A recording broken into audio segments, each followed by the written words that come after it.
can you please give a brief presentation to our guest? How does temperature affect the rubber band? Make it closer to your... The purpose of this experiment, we wanted to see what will happen if we added rubber band how will temperature affect rubber band. If we add rubber band in the cold water, it will stretch more because the cold water will relax the elasticity of a rubber band. But if we put it in hot water, it will stay the same. Introduction.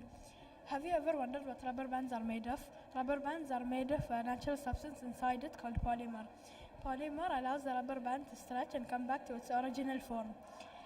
According to our research, when you add rubber bands to cold water, the rubber band will relax its body, causing it to stretch more. But when you add the rubber band to hot water, it will harden its body, which allows it to stretch less. First, we boiled a pot of water. Then we took 3 rubber bands. We put them one in cold water, one in hot water, one in room temperature water.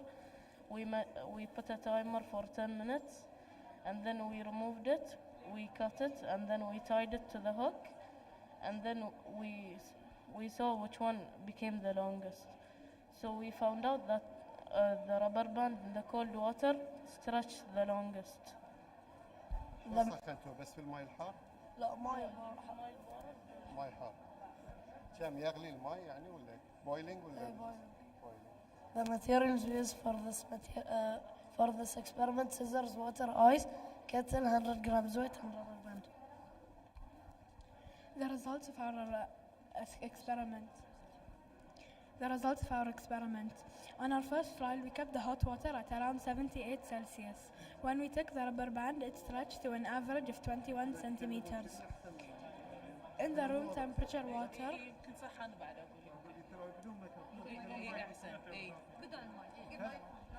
they introduce themselves.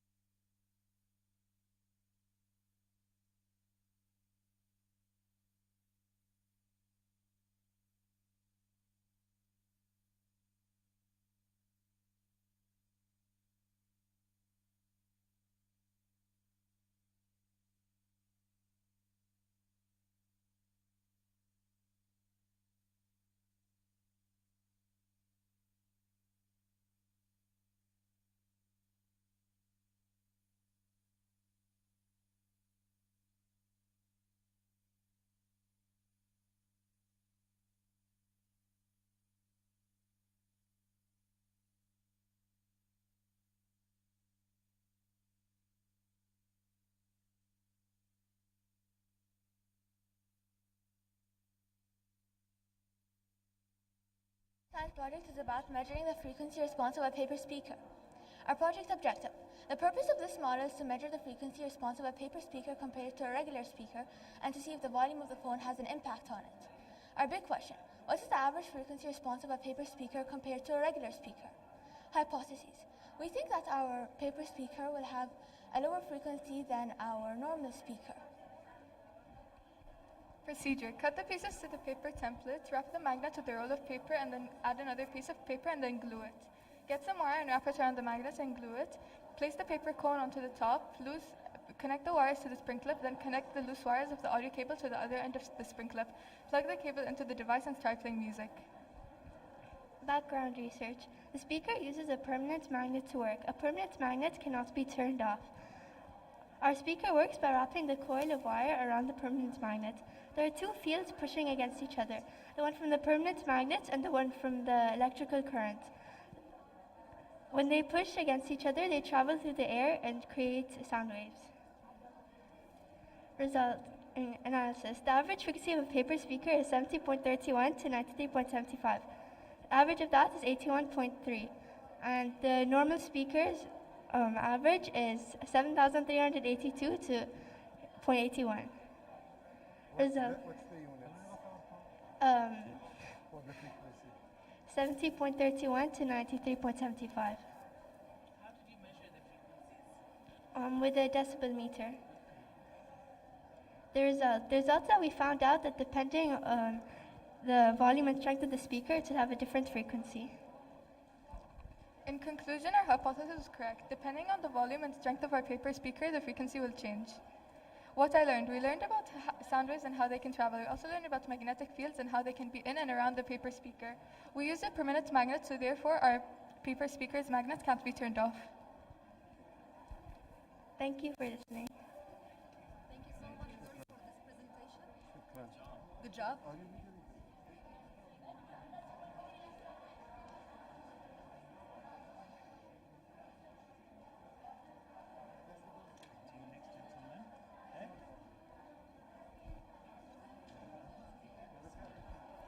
Good morning, boys. Can you please first introduce yourself to our guests and then present for them? I'm Abdullah Farouk. أنا عبد العزيز المرزوقي. Our project is an LED nightlight. The purpose of our project is to create an LED nightlight since LEDs are cheaper and last much longer than normal lights. Nightlights are everywhere. Nightlights are everywhere and they are especially useful when you don't want to bump into anything at night, and they help a lot when a person or a child is afraid of the dark or cannot sleep in the dark. So it helps them with the light. And Conclusion. Night lights turned on in the dark and turned off in the light. We can manually turn it on and off as well. This is very useful for people who are afraid from the dark. What we learned in this project, we learned that the potentiometer affects the brightness of the LED lights. We also learned how to build the circuit and what is the importance of the LED night lights. Thank you for listening. this is bright, but if you cover it, it will get brighter because in the dark, it will not have magnetic light, so it will get bright. But when there is light, it will get faint. The LED also uses less energy than normal. So it's not only cheaper and last longer, but they are much energy. And they last 50,000 hours, and it is much more than normal. So it helps us save energy. Bravo. Very nice. Has a good impact on the environment. Yeah. Yes. Good job, boys. Thank you so much for Did you this try wonderful different presentation. colors? Yeah, you can, this is a red one, but you can try yellow, blue, yeah. Nice. Thank you so much, boys. تفضلي حياكم. Good morning, boys. So first of all, can we introduce ourselves to our guests and then present to them our science fair project? Yeah. Hello everyone. Welcome. Huh? We do it? تكلم عادي.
rate.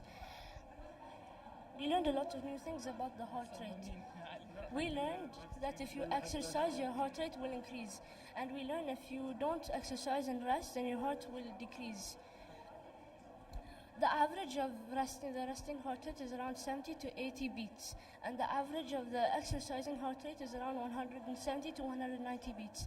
We also learn how to make your heart rate higher by exercising and running. And we also learn how to make your heart rate decrease by resting, and so it can go lower and lower. والله صاروا دكاترة باكر ها؟ إن شاء الله. Thank you so much, boys.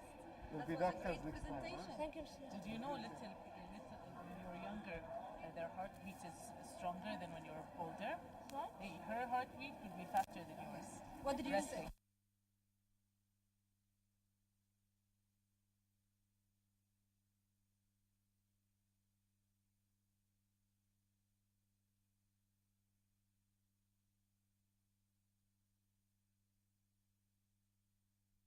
Girls, can you please first present yourself to our guest and then present your science fair project? Hi, my name is Yasmin. Hi, my name is Yasmin. Hi, my name is Yasmin Falaj. My name is Maha Ahmed. My name is Maha Abdallah. And today we're going to be presenting marble roller coaster. The big question: does the height affect the chances of it making the loop? We decided to research a bit about our topic, and we found out that in the start of the roller coaster, it starts off with potential energy, and then it gets converted to kinetic energy. We also found out that stored energy is included, although it is a little bit, it's a little bit similar to kinetic energy. After our background research, we decided to write a hypothesis trying to guess what will happen, and we guessed when we put the marble on a lower height, it won't be able to loop because the lack of force making the kinetic energy a lot less. But when we put the marble on a higher height, it will be able to loop because there will be a lot of force making the kinetic energy a lot more. These are the materials we use, and this is the procedure we did it in. We noticed the height from 50 to 60 centimeters were the best option for our roller coaster. Anything higher would make the marble bounce off, and anything lower wouldn't make the loop. Why is it bad? I mean, the 60 centimeters says bad option. Why is it bad option? Because like when it made it, the loop, sometimes it was working, sometimes it wasn't. You mean it fell off the side? Yeah, it always kept on falling. Okay. It's too fast maybe, right? Yeah. Okay. What's the material of the ball? Plastic? Marble? It's the foam. Okay. So you did the experiment with the foam Yeah. And marbles. and marbles also? Yeah. They use marble to throw it, and the one in the beginning they did it was with the foam, and then they used to throw the marble and see if it's gonna look the loop as in the picture there or not, based on the height. Maybe the foam had more friction, so it's slower, right? Yes. The marble will move faster because it's smoother surface. Yes. So What you'll be we learned? engineers in the future? What we learned about potential energy, kinetic energy, and how potential energy gets converted to kinetic. In conclusion, we noticed the higher the height of the roller coaster, the better chances of it making the loop, and the shorter the height of the roller coaster, the less chances of making the loop. Thank you. So next time you go to Al Arin, you'll go to the higher ones, right? Thank you so much. Thank you very much. Well done. Good job. Good job. Good morning, boys. That was what Sorry. we had to do. Set it up. Oh, sorry. Good morning. Can you please first present yourself and present your science fair project to our guest? Hello, my name is Jasim. My name is Muhammad. My name is Aziz. My name is Yusuf. Today we're going to talk about our experiment, the magnetic terrain. So the hypothesis was, If we Use add the mic, even if you cannot hear it, but that's for the live stream. If we add more magnets to the magnetic terrain, then the speed will be faster because we'll have stronger force. but the result was our experiment failed. But we learned the more magnets we keep, the more it will shake. I think it did not work because of the magnets. I think they were too heavy, and the coiling wasn't well as the picture here. So that's all. How many magnets you use? We also What about the But other what side? happened when you used one magnet? Well, magnets, it did not shake. But when you used two magnets, The electricity came out and it was and shaking. when you tested with the bubble bar, with the light bulb, was The there light bulb. electricity? Yeah, there was So electricity. where was the problem? In which part of the experiment? The coiling. In the coiling. However, you tried different with different times and different types and coils. different size of the coil, but still we need to practice. We need to practice coiling. What's the material of the coil? The material of the coil, 18 copper. Copper. Usually wires are copper. Wires are usually copper or aluminum because they are good conductor of electricity. Yeah. Yeah, as we see here, the electromagnets were coiled with copper wire. That's why we thought that's why it works. So we'll have trains in Bahrain, inshallah. تفضل حياكم. Good afternoon, girls. Can you please first present yourself to our guest and then present your science fair project? Who would like to start? Do I read it? Do I say in the microphone? You name it on the microphone. Okay. Hi, I'm Jude Kekso. Hi, I'm Anna Alawi, and today we're going to be talking about our chemical reaction. Introduction. We're here to test if a chemical reaction rate to change in the difference in particle sizes by using tablets as our reactants. Our background research. So a chemical reaction is made out of products, substances and bases. Our substance was water and our reactant was aspirin. Also our product was carbon dioxide gas. Our chemical reaction was based on knowing if the particle sizes shrunk or are bigger. Is it going to be more exposed? Is it going to be faster or slower? Analysis and data. After 3 trials of repeating the exact same experiment and recording it down in our data sheets, we noticed that the full tablet took about 1 minute and 24.5 seconds to finish reacting. The quarter tablet took 17.5 seconds to finish reacting, but the crush tablet took 55 seconds to finish reacting. What we learned? We learned more about chemical reactions, particle sizes, and chemical reactions. In conclusion, we learned that if the smaller the particle sizes are, it's going to be more exposed to the mixture, making the reaction even react faster. Thank you for listening. They should make tablets much smaller. Yeah. It's easy to swallow as well. Yeah. Thank you so much. You did a great job. Let's continue our tour. Okay, this group, it's your turn now. First of all, I would like you to present yourself to our guest and then present your science fair project. Go ahead. Hello, good morning. My name is Abdurrahman. My name is Dana. And my name is Jude. Today we're going to show you how our robotic hand will work. So we have 2 models. One's a robotic hand for people in need that don't have a arm, and then the other one is for people who have lost a part of their fingers. The purpose of this project is to help people in need. Sorry. No. So this is for who? This is for the people that lost a finger. Okay, and how it works? Miss, by moving our hand, when I move this, that we move, it can move on. The top one. Yeah. Okay, and what about the other hand? So for the other hand, we have this program, which is IDE, and basically it's connected. So I can change here, for example, right now it's on 250, so it would have bigger turns. But then I can change it, for example, to 100 and it would have smaller turns. So for example here, the finger would move like this, and I could make it move less, more, so that they could use the hand. And then how we learned? What we learned? We learned how to program an Arduino and learn how to use the RD work, and we use a laser cutter to cut this out. And who you were thinking about when you were working on this project? The people that are in need. So basically, what we want to say is that we're doing this for the people in need because we think they should have the chances that people that, for example, if someone doesn't have a hand, they should have the same chances for someone who has a hand. Thank you. Excellent, very interesting. Thank you so much for this lovely presentation. Thank you. تفضلوا حياكم. Okay, sorry. Good afternoon, boys. Would you please first present yourself? Who are you to our guest? And then present your science fair project. Use the mic. Hello, my name is Abdullah Nashwan. My name is Abdullah Isa. My name is Mohammed Khoja. And today we're going to talk to you about our simple motor. So before we start, we have a question. This question's for you. Do you think the number of magnets will change the speed of the motor? Yes, I do think. Yes. Okay.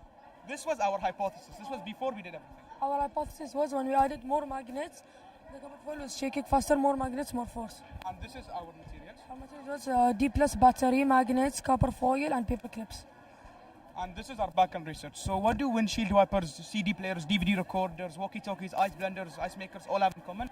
they are all run by an electric motor or electric computer motor process. For example, the PC, it has a motherboard and RGB, and it isn't obvious. Like, for example, here you could see it's obvious, it's in front of your eyes, but this is actually behind the PC.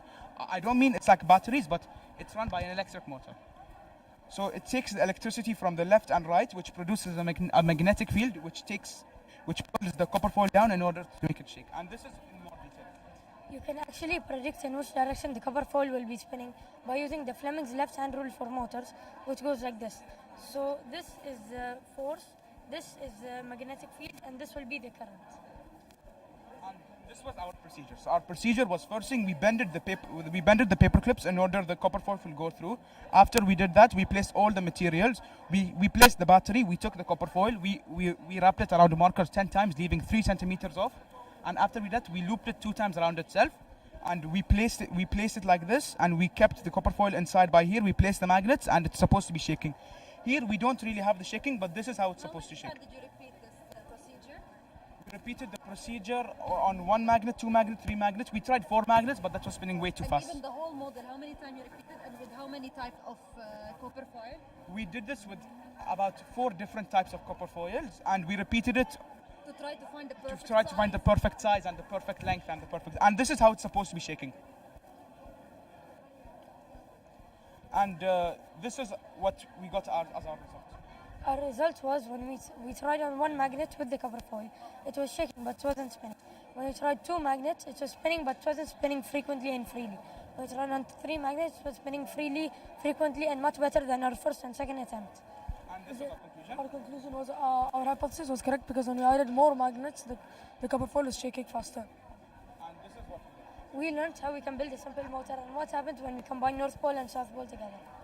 Thank you for listening. Thank you so much for this lovely presentation, boys. Haya.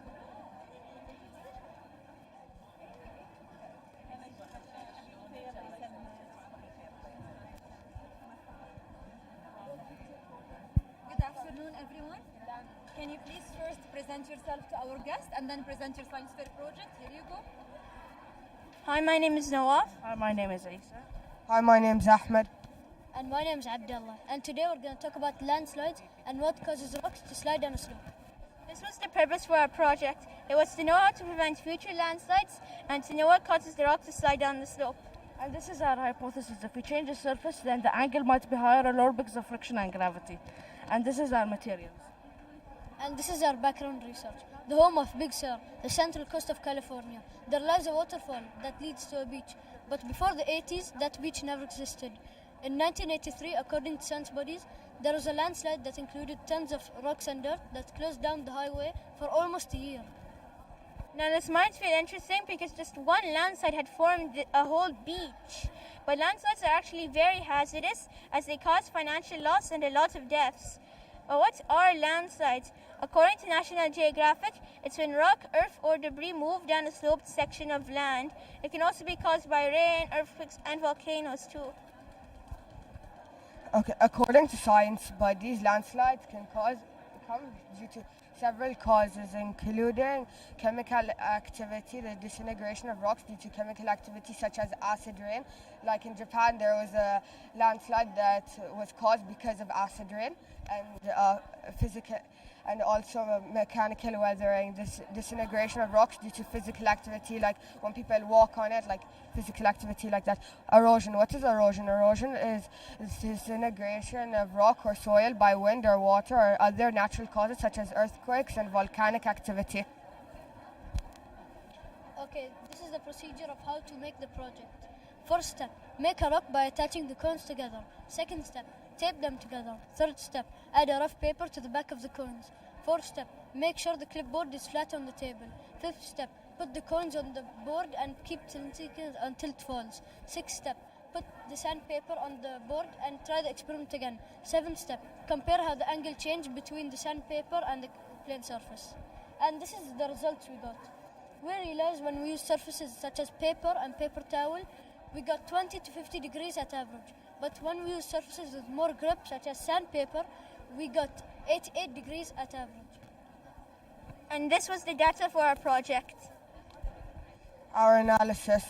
when we put the plane surface, we got 25 degrees. Then when we put the sandpaper, we had to tilt our slope to 88 degrees. Because there's rolling friction. If it's rocks, rolling friction. However, yeah, okay, and 25 degrees. But then when we tried the sandpaper, we had to put the slope as angle to 88 degrees for the rock to slide down the slope. However, when we tried the paper towels, we had to only tilt it to 50 degrees. And then we tried,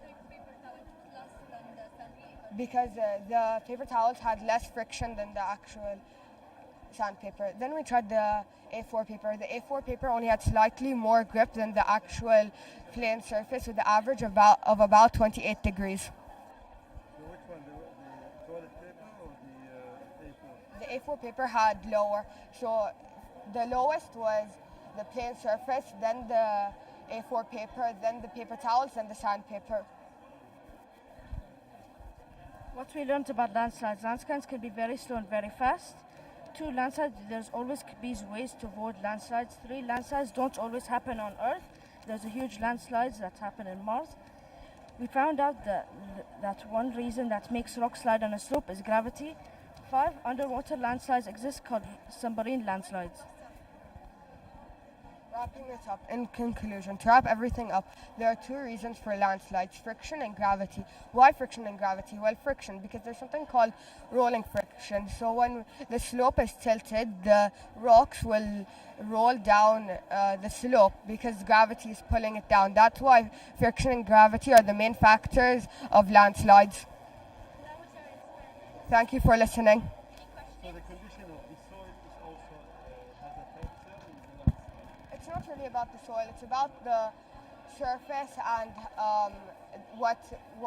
how much is the surface tilted. Like, for example, if a mountain is tilted to 90 degrees, the rocks will of course fall down. However, if it's like at 25 degrees at like this angle, the rocks will not fall. Thank you so much for this lovely presentation. Well done. Thank you. Good afternoon, girls. Can you please first introduce yourself to our guests and then present your science fair project? Hello, my name is Yara. And my name is Haya. Today we'll be showing you how we measured magnetic field using distance. So first of all, you might be wondering what a magnetic field is. Well, a magnetic field is a vector field in the neighborhood of a magnet. Also, you should know that a magnet is a non-contact force. So that means that the distance would affect the magnetic field. The big question is, how would the distance affect the magnetic field? Would the magnetic field be stronger or weaker? What we think is going to happen in the hypothesis is when the magnet is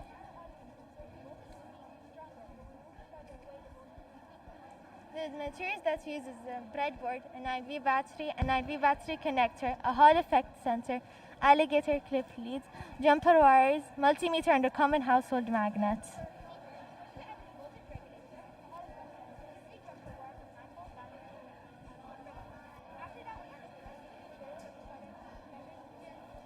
In the analysis, when we kept the magnets close to the Hall effect sensor, the voltage was 2.7. When we moved it further away from the Hall effect sensor, the voltage was 2.55.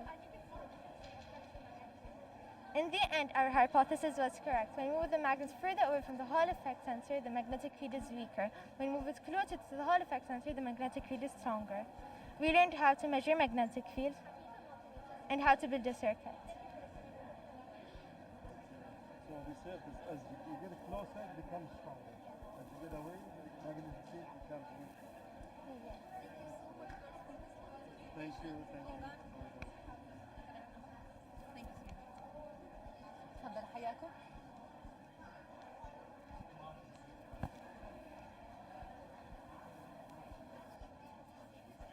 Good afternoon, girls. Can you please first present your name to our guests and then present your science fair project? Use the mic for the live stream. Hello, my name is Mariam Al-Laith. Hi, my name is Iman Mahouzi. Hi, my name is Hussein Khalifa. And today we're going to be talking about model rocket aerodynamic stability. Big question. The big question. How is the fin size going to affect the rocket stability? Introduction. Rockets come in many shapes and sizes. A rocket consists of a nose cone recovery system, the fins, the engine, and other additional parts. Mass has a very big impact on the rocket stability. If the rocket is heavier, then the rocket is slower. If the rocket is lighter, then the rocket is faster. How we're going to test that is by sticking different sized fins on the rocket, swinging it, and seeing if it's stable or not. Hypotheses. If the fin size are smaller, then the rockets will have less mass and it will accelerate faster.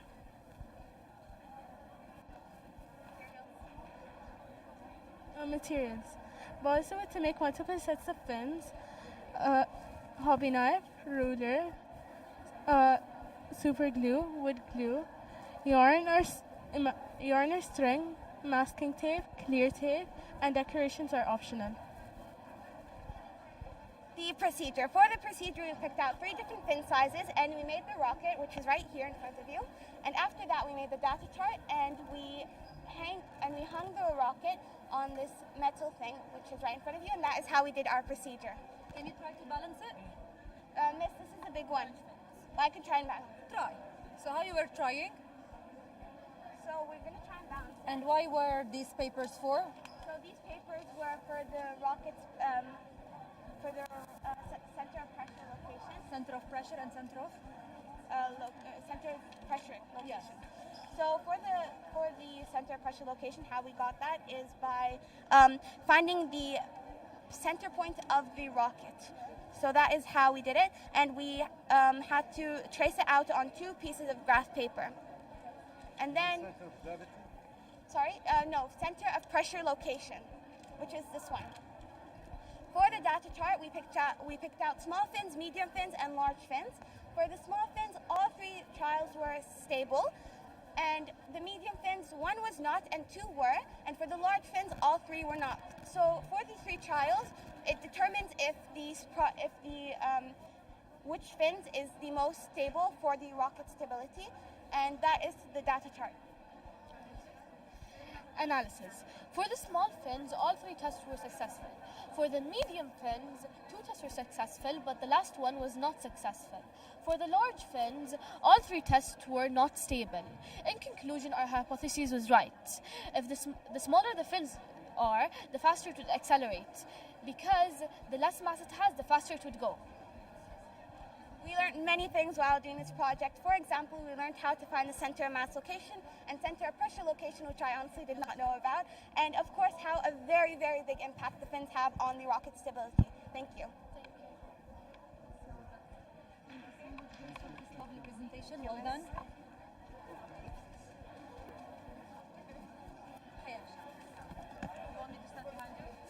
Good afternoon, girls. Can you please, first of all, present yourself, your names to our guests, and then present your science fair project? Hi, welcome to our project. Our project is called Reveal the Red. My name is Haifa. My name is Mariam. And my name's May. Do you have any idea if all red flower patterns use the same or different pigments? So they're asking you now. I think they're different. Okay, so we're going to explain the method and the results we got. The method we used is called paper chromatography. But before we get into that, we wanted to explain a little bit about our background information. Pigment is a color everyone's skin gets. It's color because something called metal. The pigment that causes the red color is made up of something called anthocyanins. Back to the paper chromatography method. We first had to add isopropyl alcohol and distilled water into a beaker. We then had to cut the paper chromatography strips into 9 centimeters long and 2 inches wide. After that, we had to scrape the flower petals onto the paper chromatography strips with a coin. After that, we had to stick the chromatography paper into the wooden splint, and then we had to keep it in the solvent for 5 minutes. Then we had to divide the distance of the solvent to the distance of the top band. For the first flower, the colors were purple, blue, yellow, and green. For the second flower, the colors were purple, pink, yellow, and teal. And for the last flower, the colors were purple, pink, and yellow. The most common colors were purple and yellow. In conclusion, we found out that each flower petal has a different pigment. Each pigment has different color. We tested the flowers 3 times, and for each flower the colors were different. Thank you for coming to our project. So our guest answer was correct. Should primary colors have one primary colors that make all the rest of the colors? Blue, yellow, and red. Thank you so much, girls. Good afternoon, girls. Would you first please present ourselves to our guests and then use the mic for your presentation? Mr. Allen, the judge.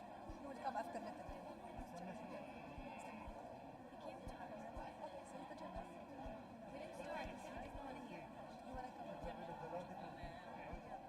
Yeah, تفضل يا صباح.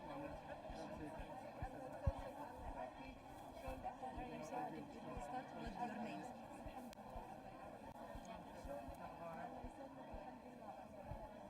Hi, my name is Jauhara. Hi, my name is Noura. Hi, my name is Hassa.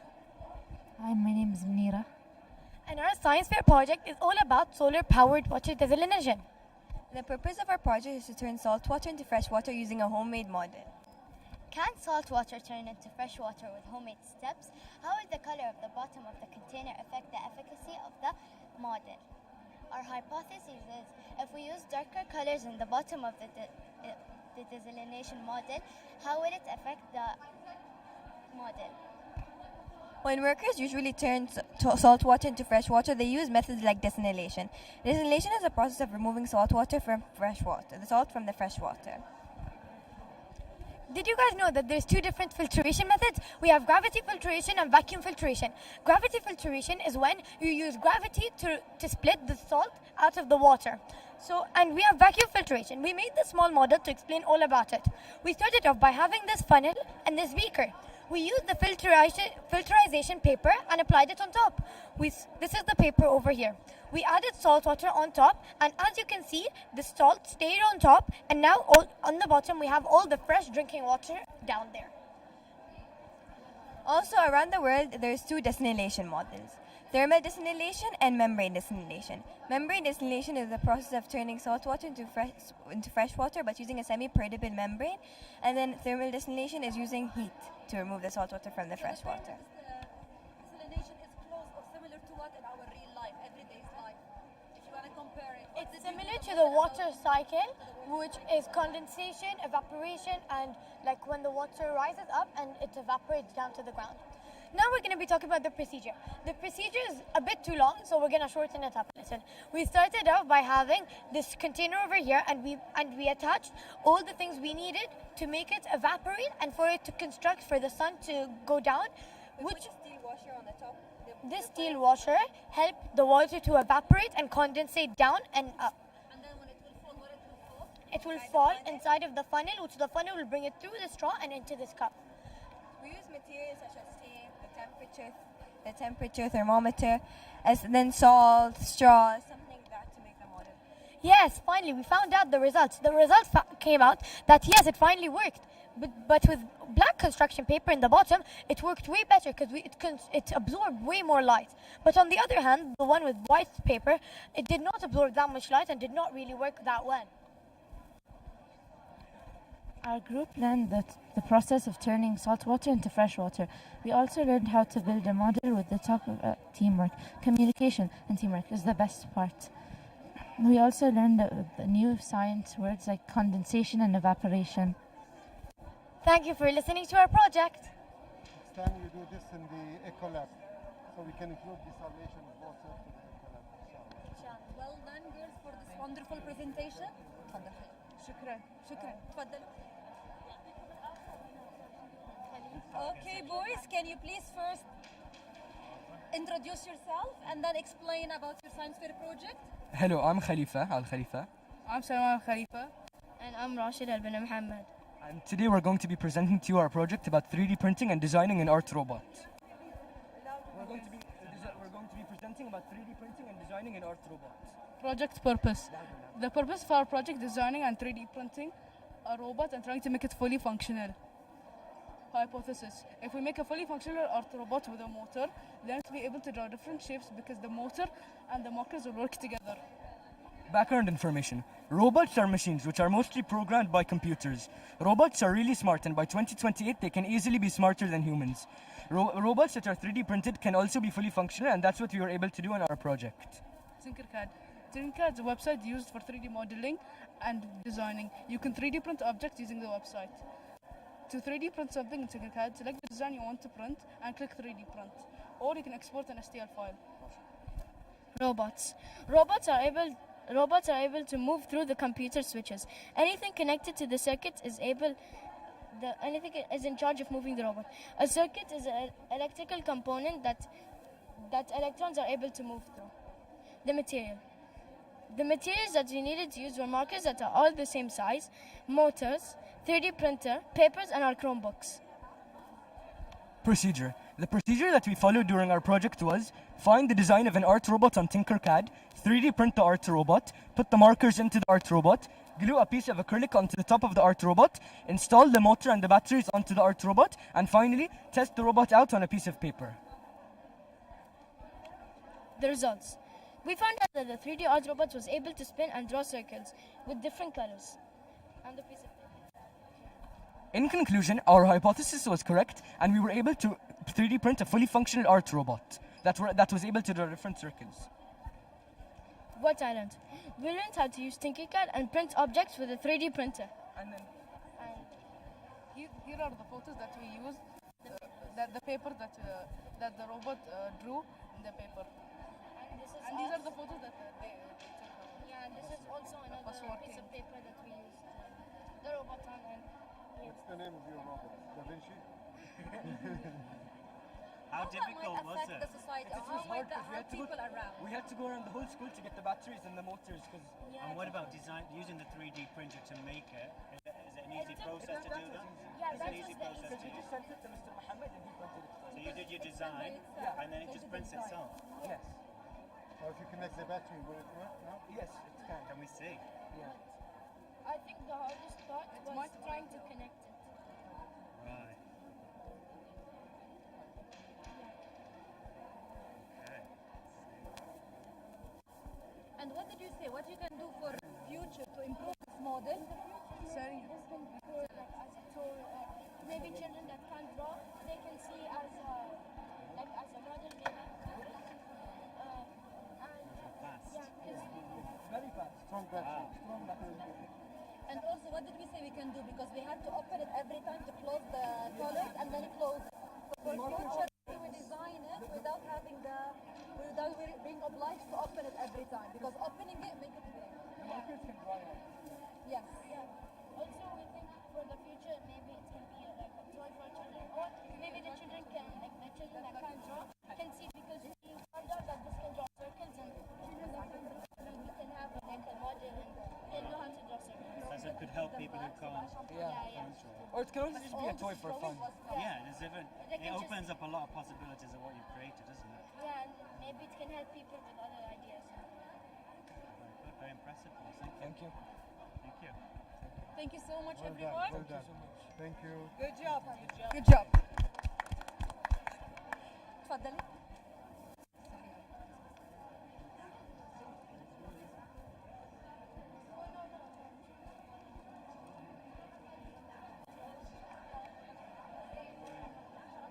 Thank you for.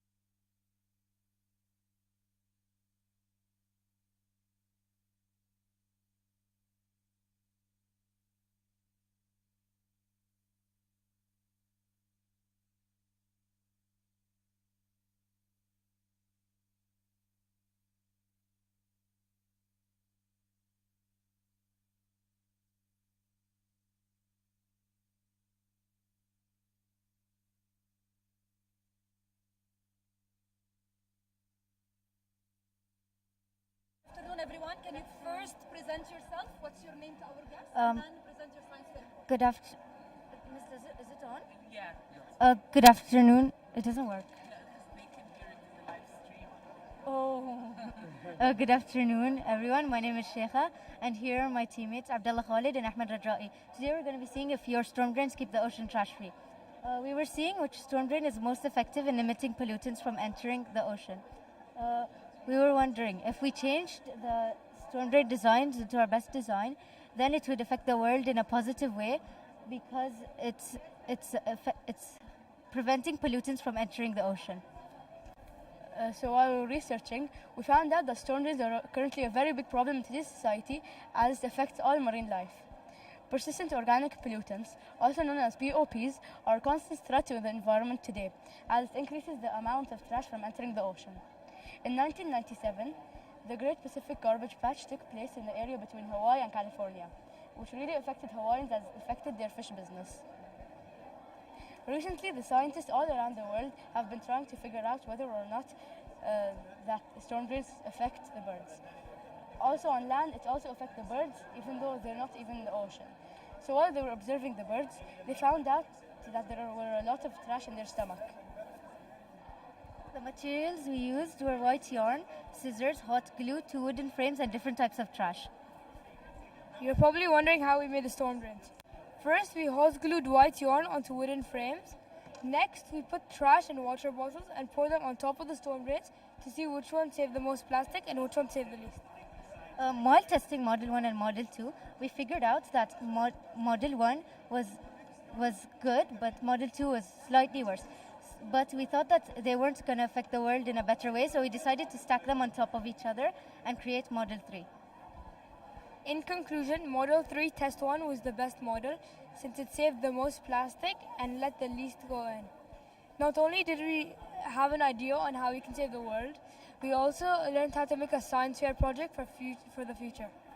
Thank you for listening and hope we see you again in future projects. So we created filters to prevent pollutants from going into the ocean. But we said that this will prevent one type of pollution coming, for example, from the cities to let's see, the sea. But there is other type of pollution maybe in future, like for example what in the picture there. For example, it can eventually end up in oil spills. Oil spill. So maybe in future we can do something about oil spill as well and add it to this. This is just one of the many things that we can do to save the world. Very good. Nice. Well done, guys, for this wonderful presentation. Haya.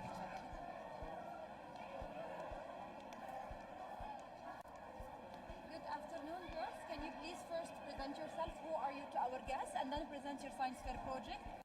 So my name is Shima Khalifa. My name is Johara Ramehi. And my name is Fatma Al-Ajman. So our big question is, how can the amount of candles affect the spin of the carousel? So the amount of candles affect the spin of the carousel because when we light up the candles, it has a heat energy. The heat energy rises and it mixes with the cold air around it. With the cold air, it goes down. Here is an example. So the carousel spins 30 times per minute, and this tells us the more candles we add, the more the carousel will spin. This chart shows that if we add 10 candles, it spins 15 times in 1 minute. And if we add like 13, it spins 20 times. If we add 22 candles, it spins 23 times. So the whole graph shows that how much number of candles and the spins. And our hypothesis was correct. The more candles we add, the more spin, it has more spins. So what is the science idea behind this project? When we look at it, we remember maybe the carousel and the Luna Park, but what's the science behind it? So we made this based on the carousel. Okay. And but in science, it relies on which law or on which process? Heat energy and yeah. Okay, so what happens when the air is heated? So if we switch on the candles, the heat energy goes up and it creates a cycle with the cold air, so it makes the blade spin faster. So it's all about convection, yes? Yeah. The hot air is lighter, so it travels higher. Yes. This Pushing is the the concept cold- of the hot air balloon as well. Yes. Yes. So they use the heat to heat the air and lifts up. Yeah. So this is the same concept. Yeah, Thank you so much, girls. Would you like to add anything? Yes? So I'll just tell you about the materials, how we made it. So this is like the aluminium foil container. We added candles into it, and then we put Play-Doh, and then we added a wooden skewer. And you know the cover of the aluminium foil? The cover, we made it as a blade, and we taped it, we designed it, and yeah, if we switch on the candles, it's gonna work. It's a good toy, but dangerous to play with candles. Yeah, so here we want to test it. When they were testing it, they were under supervision. So to make sure that everything is safe. Don't try it at home without supervision. No. No. Do you have any questions? Thank you so much, girls. Thank you. تفضلوا حياكم.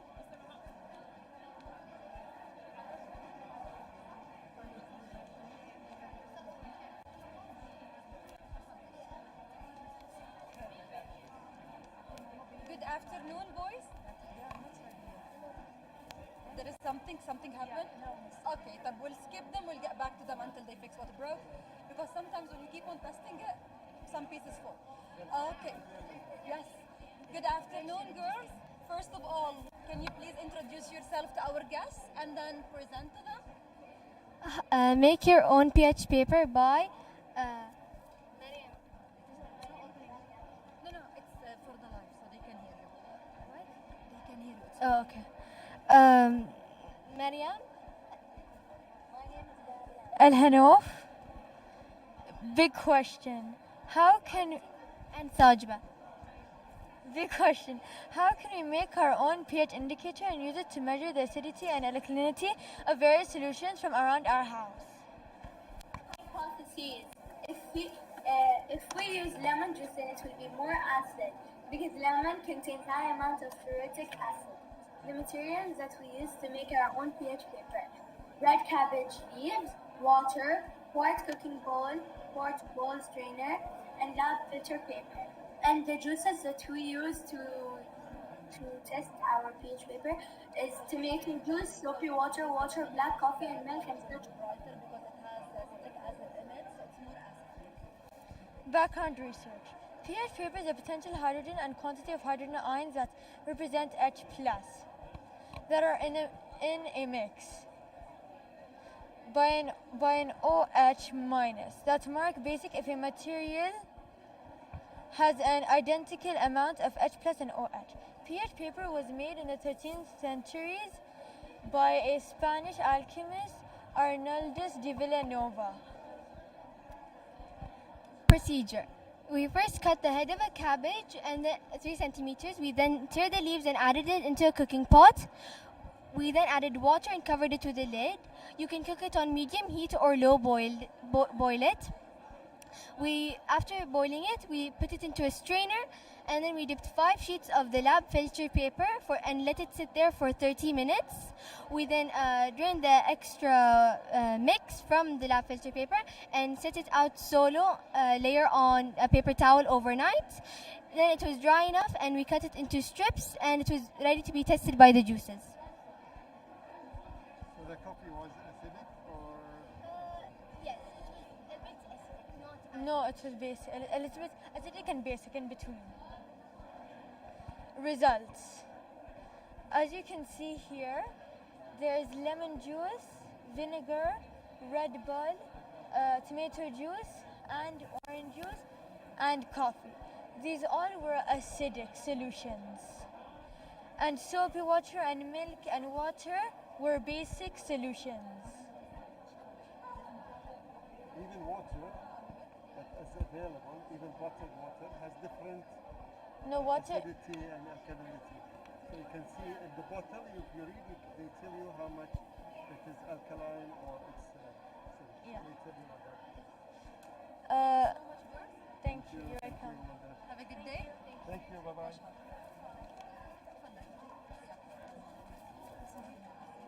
Good afternoon, girls. Can you please, first of all, present your name to our guests and present your science fair project? Use the mic for a louder. Hello. Is it on? Yes. Hello, my name is Hassan Asar. My name is Dora Al-Mahmoud. And my name is Noura Naimi. Solar oven cooking. Have you ever wondered if you can actually cook food with a solar oven?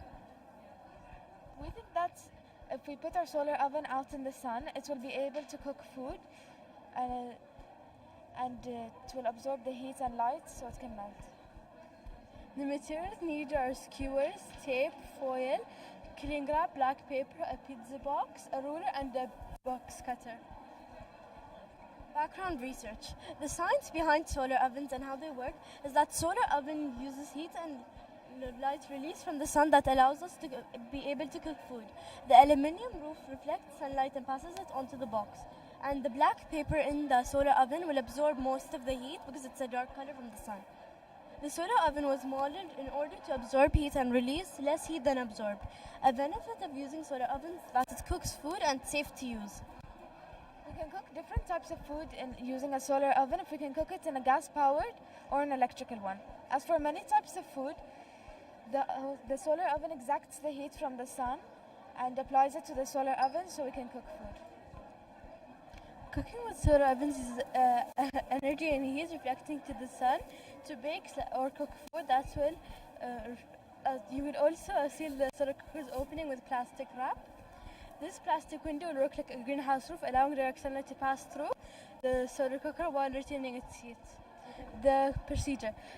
You're going to take a pizza box and cut a square so that there will be a flap. Then you're going to take some tin foil and secure it with tape.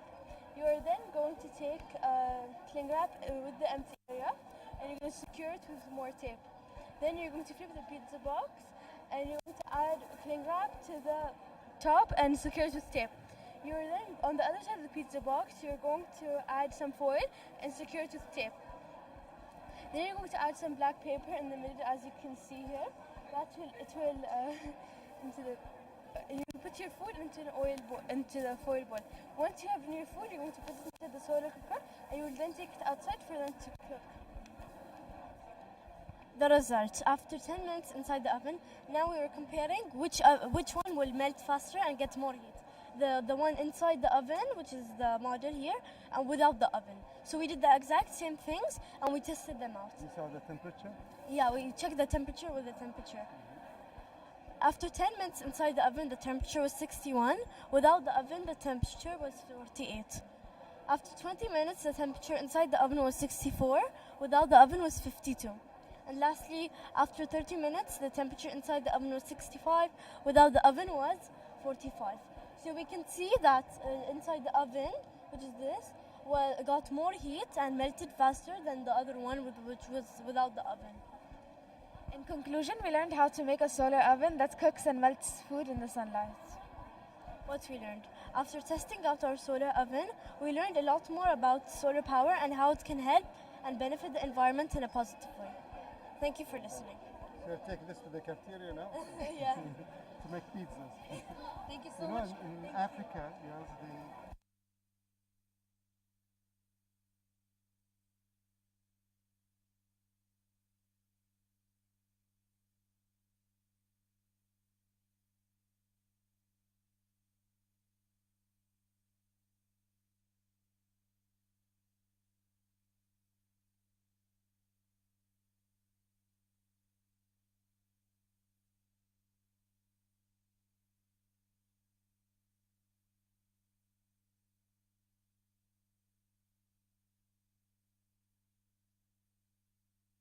Give your names first to our visitor and then present to them about your project. Hi, my name is Abdulaziz.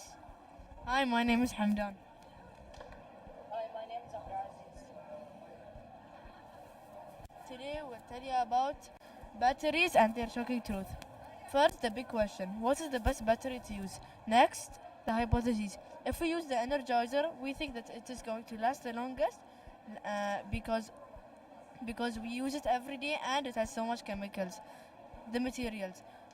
We use some types of batteries and a torchlight so we can test how much the batteries stayed or lasted. Batteries are power sources of electricity, but they have an internal resistance that makes it drop to zero fast. The differences between AA and AAA is that AA has more power and AAA can only be used in specific devices. First we took the torchlight and then we put two batteries inside it and then we labeled each torchlight so we know which one is which. And then we waited for it and at the same time we discovered more and more. And then when all of them dies, we write them down in a table or graph from the best one to the least best So you're one. trying to prove for us which brand is the best, so we can purchase to put in our toys at home and don't waste our money Yeah. buying different brands. So what came up in the end? And not all the batteries stayed the longest. Some died in 52 minutes, which was Legendil, and some died in 199 minutes, which was Energizer. It took almost 4 hours. You want all new batteries? In conclusion, not every battery stayed the longest. minutes, and some died in 4 hours. The Energizer battery was the best out of all the other batteries, and the last was Legendary. What we discovered is that the Energizer battery lasts the longest out of all the other batteries, and each battery has different chemicals, and the chemicals affect different powers and the lifetime.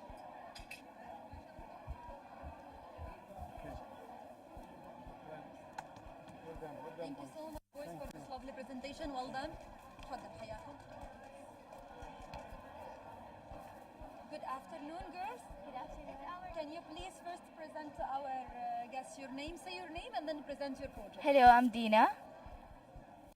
And I'm Layan. Have you ever thought of how you could test if electricity can only work on human-powered energy or only on the electricity we use today? In this project, we'll be finding out the answer to that question. Magnets come in all shapes and sizes.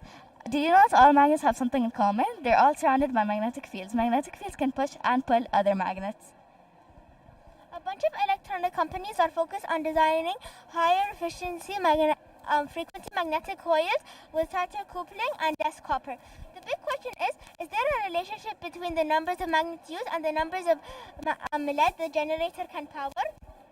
The hypotheses. If we add lots of magnets, then more LED lights will light up because of the magnetic fields that the magnets produce. The materials that we used are alligator clip test LEDs, AWG magnet wire, red LEDs, fine grit sandpaper, mini solderless, and finally neodymium magnets.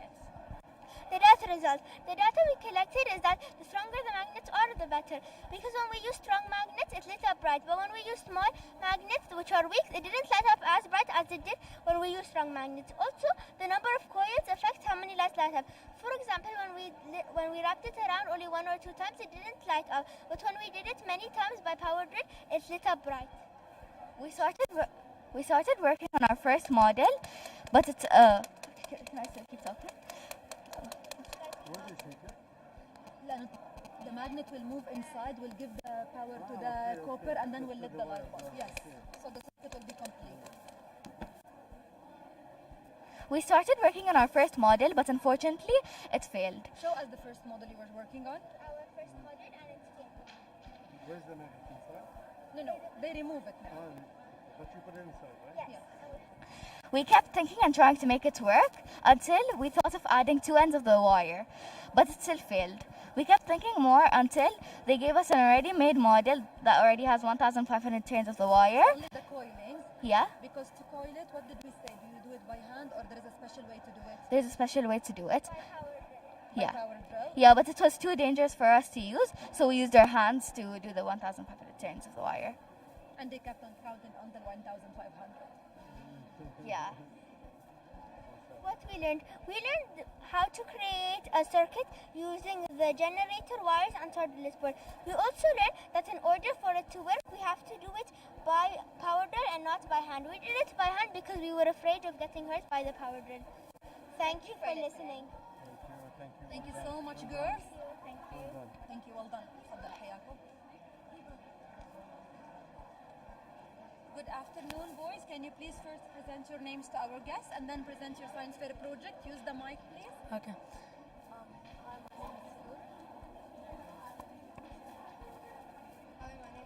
Use the microphone, guys, please. Okay. Whoever will present, use the mic. Okay. How the strength of the magnet varies with the temperature by Ali Rahma, Saudi Reyes, Ibrahim Khalifa, and Abdullah Ahmed. The big question, how the temperature affects with the magnet strength.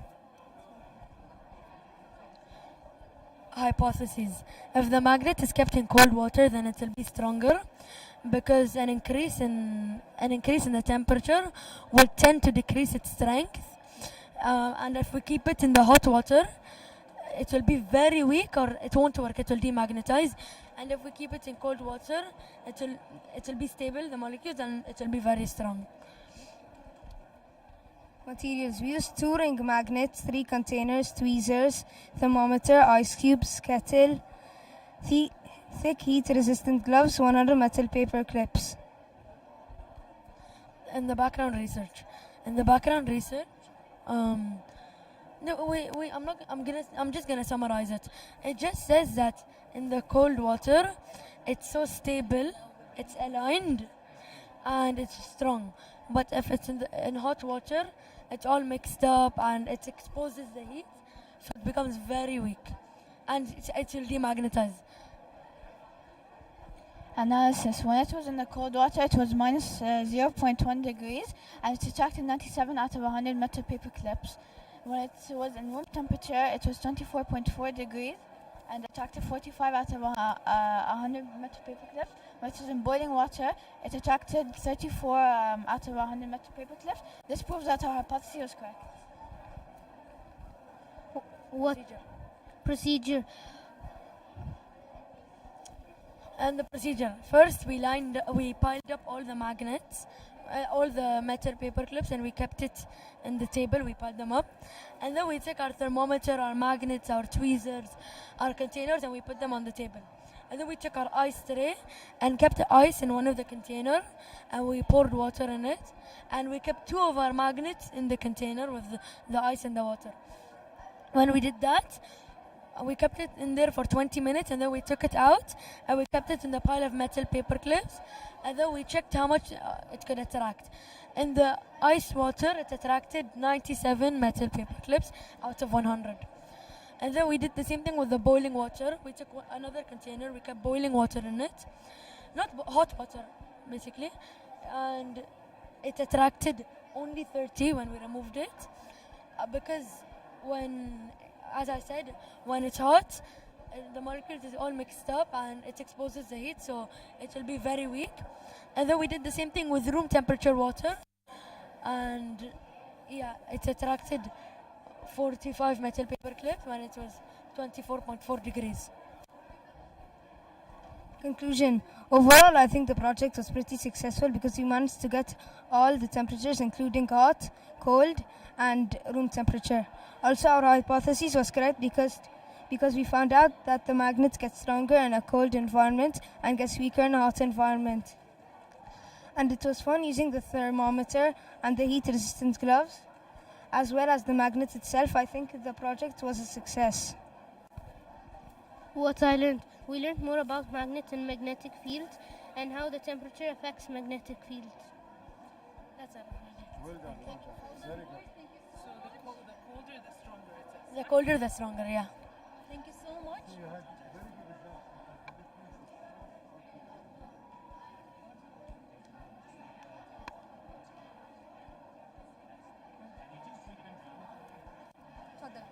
So boys, can you please give a brief explanation about your project? Okay, our topic is the effective bridge design on weight bearing capacity by Abdulaziz Al-Maouda, Abdurrahman Mahmoud.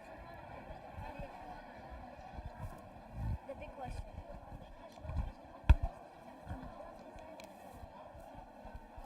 The big question, which bridge can hold the most weight and which bridge is not reliable at all? Project objective. There are many types of bridges. Some are weak and unreliable, and some are strong and reliable. The strong and reliable ones should be used in our community, and the weak ones should be banned from the community. The different types of bridges are the truss bridge, first built in 1820 Ethel Town. The arch bridge built in 1300 BC in Greece. The beam bridge built in 7th century BC in Tiber River. The suspension bridge built in 1826 Wales. And lastly, the cable bridge, which was built in 1809 Westmoreland County, Pennsylvania. So when you tested them, which was the strongest bridge? The strongest bridge was the truss bridge. It held until 2000 grams. and this were the weakest. They broke at 550 grams. This bended a little at 650 grams, but it also survived like the truss bridge. So the base is strong, right? Yeah, and this one also has a strong base and supports. Thank you so much, boys, Thank for you. this You guys gonna be presentation. engineers Well in the done. future? Gonna be engineers? هيا تفضل. لأنه قرب الديسمسل تايم عفوا. Okay. Can you please give our guest owner a short presentation about Okay. Balloon powered car by Abdurrahman Abdul Ghaffar, Ali Al Khalifa, and Abdulaziz Al Khalifa. Big question: how the amount of air in the balloon affects the car speed? The more air we add in the balloon, the more further the balloon powered car will go. And it uses the third law of motion, which is action reaction for it to move. The result is that, as you can see, we have three tries: the air, medium air, and full air. And full air won the most out of all of them. Analysis depends about the air in the balloon. First, we kept little air, then it went the least furthest. We kept more air. It went the second furthest. We kept a lot of air. It went the furthest. Conclusion: it went the furthest out of all of them. So we failed 3 times. Actually, it took us 3 times to fix it. So we just learned that in the car, more you try, like it will work out more. So never give up on anything. Thank you so much for listening to our presentation. Thank you. Well done. You can use it in Good afternoon. Can you please introduce yourself and give us a brief presentation to our guests? Take the mic for presenting. Good afternoon. Today we will be testing what will make ice melt faster. With me, Salman. We are going to test which one will make the ice melt faster. We are going to use 3 ingredients: salt, sand, and sugar, to test which one will make the ice melt fastest. Background information. We will be using two of the best ways to melt the ice faster. First is by adding salt to make the ice particles melt faster. And the second way is by adding fresh water to the ice so it can dissolve into water. While sugar and sand are working, salt always makes the ice melt faster because there are more molecules than any other material. So what did you conclude? Which one make the ice melt faster? Salt. And why it make it melt faster? Because of the particles. It has more sodium and particles. In our daily life, maybe not in Bahrain, but in other As you can see here, in cold places, they would bring out big trucks and send ice down, and to make the roads salt. So that will prevent what? Yeah, it will prevent it from car crashes. Thank you so much, boys, for this presentation. Well done. Thank you. Boys, can you give us, please, I want you to introduce yourself and give us a brief presentation to our guests. Okay, hello guys. My name is Hussein bin Huwail and today we are going to talk about how salty does the sea have to be for an egg to float. Big question. How much tablespoons of salt does the water need for an egg to float? How this is? If I put the salt in the water, then the egg will float. Because the salt increases the density of the water, so the egg gets lighter than the water, so it will float. I think the egg will float with enough salt and density. So why do eggs sink in fresh water but float in salt water? Fresh water doesn't have the density to make the egg lighter, so it will make the egg sink. But with enough salt, it will increase the density, making the egg lighter, so it will make the egg float. So now, we added 10 tablespoons of salt to make it float in a 300 ml of water. To know the amount of density that the water has to be for an egg to get lighter and float, it has to be greater than 1 gram per milliliters. Mass divided by volume creates a measurement called density. Density measures mass, meaning how much weight is effective in a given place. The unit of density is kilograms or grams per cubic centimeters. For example, the density of water should be greater than 1 gram per milliliter, so fresh eggs can float. What did you also test about fresh eggs and Expired eggs. what you can do? Yeah. So if you want to figure out what eggs are fresh or expired, you have to put it in a fresh water that doesn't contain salt. So if you put it in, you put in the egg. If it sinks, it's a fresh water that is usable. If it floats, it is usable. It's expired. Mass is measuring the amount of matter. Grams and kilograms are measures used for mass. Kilograms is the basic unit of mass, while grams is a smaller unit of mass. Balance is, if you want to measure mass, a balance is a way to measure with many different types of balances. Volume measures the amount of space that objects have taken over. Cubic meters is the basic unit of volume, while centimeters or cubic centimeters is the smaller unit of volume. Also, volume can also measure liquids in liters and milliliters. So what did you conclude, guys, in the end? So we concluded that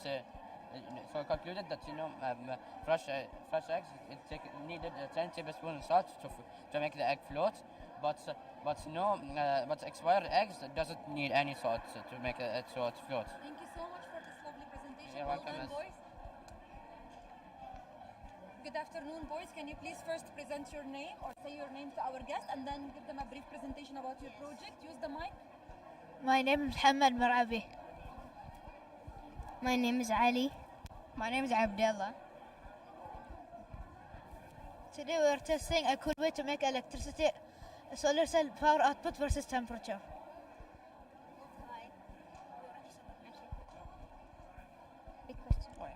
Maybe you are wondering how will temperature affect the output of the solar cell? If there's cold water, then there will be more output. Because the solar cell would heat the cold water up. As the temperature of the solar panel increases, its current output continuously increases and continuously is reduced. The materials we used for this experiment are a lamp, ice, plastic bag, water, multimeter, alligator clips, solar cell and infrared thermometer. An electrical circuit includes a device that supplies power to charging particles such as lamp or electrical motor. Maybe you're wondering how we did this project. First, we need to set up a lamp a good distance away from the solar cell and then fill a bag up with iced water, put it directly under the solar cell, and then turn on the multimeter and connect alligator clips to the red and black cables of the multimeter, and then connect these cables to the solar cell. And with the infrared thermometer, we tested. We saw the temperature, and with the multimeter, we saw the voltage of the.